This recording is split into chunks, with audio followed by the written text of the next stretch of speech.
Assalamualaikum warahmatullahi wabarakatuh. Makin hari makin keungkap berbagai hal yang dulu dicari-cari. Maksudnya dicari-cari itu di mana sih kekeliruannya, kesalahannya gitu kan? Apakah itu di BPN, di polisi? Nah, ada contoh 4 kasus di Jakarta Timur, eksekusi lahan salah lokasi atau error in objek lah. Nah, ini sebenarnya mirip juga kayak cerita yang dulu-dulu nih, ada Robert, ada Bu Ani juga katanya error in objek, dan banyak lagi yang lain lah. Terus bagaimana mungkin misalnya ketika sedang sita jamin bisa dikeluarin SHGB gitu kan, apalagi nggak pernah dijual. Tapi entah karena apa gitu kan, cuek aja gitu, nggak ada koreksinya harus ke pengadilan katanya. Jadi seakan-akan dibikin ruwet gitu kan. Lalu di kasus yang sekarang sedang heboh, ada mafia katanya dipecat, ditangkep, itu bagus aja.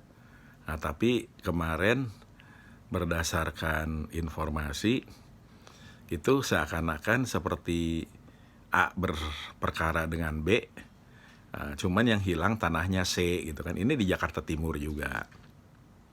Saya menyampaikan ini supaya keungkap gitu kan, dan Pak Sofyan Djalil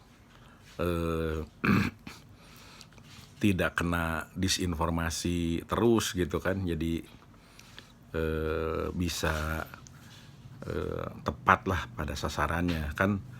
Dulu nggak ada tuh yang diberhentiin di proses hukum gitu, sekarang mulai. Tapi itu tadi, dan ini pasti terus melebar ke daerah-daerah nih, nggak mungkin hanya di sekitar Jakarta saja. Karena pada kasusnya Ibu Tri misalnya, itu juga bagaimana mungkin ketika sudah sertifikat hak milik, main di bulldozer aja dijualin, lalu setelah dihentikan karena gerakan gitu kan dari Jakarta, semua alatnya pada pergi, terus tiba-tiba mengajukan pengukuran gitu kan. Nah, ini kalau dari dulu ngajuin pengukuran dulu di lokasi yang mereka punya ya nggak apa-apa. Tapi kalau habis ngejualin, ngebuldoser, terus ngajuin pengukuran, lalu ini sudah seperti berkonflik begini, dan BPN meluluskannya, ini jadi seru lagi nih. Jadi konflik ini dikembangkan. Jadi maksudnya jangan sampailah ada kejadian seperti ini untuk di Balikpapan. Jadi polisinya juga harus tegas. Masa sertifikat hak milik dijuali, kemudian pagernya diratain, polisinya seperti kebingungan gitu kan, mesti bertindak apa. Kemudian juga setelah ngadu bolak-balik ke Dirpitidum, lalu ke Wasidik gitu kan. Jadi maksudnya kasihan ke korban itu, bolak-balik Balikpapan Jakarta aja udah bagaimana ongkosnya gitu kan, bagaimana nginepnya. Saya ingin nyampein memang begitu prosedurnya, tetapi ini harus ada cara-cara yang sesuai dengan keinginan Pak Jokowi maupun juga Pak Kapolri. Cara yang lebih efisien, cara yang lebih mudah, sehingga nggak jadi muter-muter begini gitu kan. Harus bisa diselesaikan nih di seperti tadi itu. Dan ini juga misalnya ketika ada contoh kasus Ibu Prof Inge Mokoginta di Manado, udah 4 tahun bolak-balik gitu kan.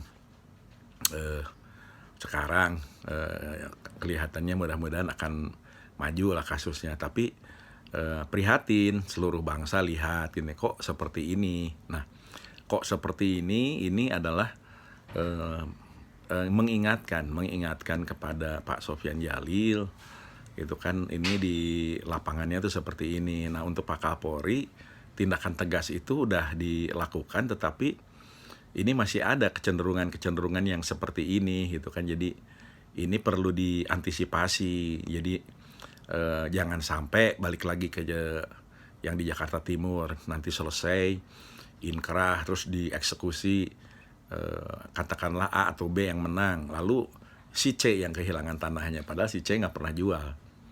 Nah ini harus diwaspadai nih, bagaimana pengadilan bisa melakukan ini gitu kan. Jadi harus jadi pelajaran bersama, karena Mahfud bilang lah kalau industri hukumnya bisa nyari pasal, bisa nyari hal-hal yang disiapkan lah. Maksud saya itu bukan kata saya kan bukan ahli, tapi saya menunjukkan bahwa ini sungguh prihatin banget.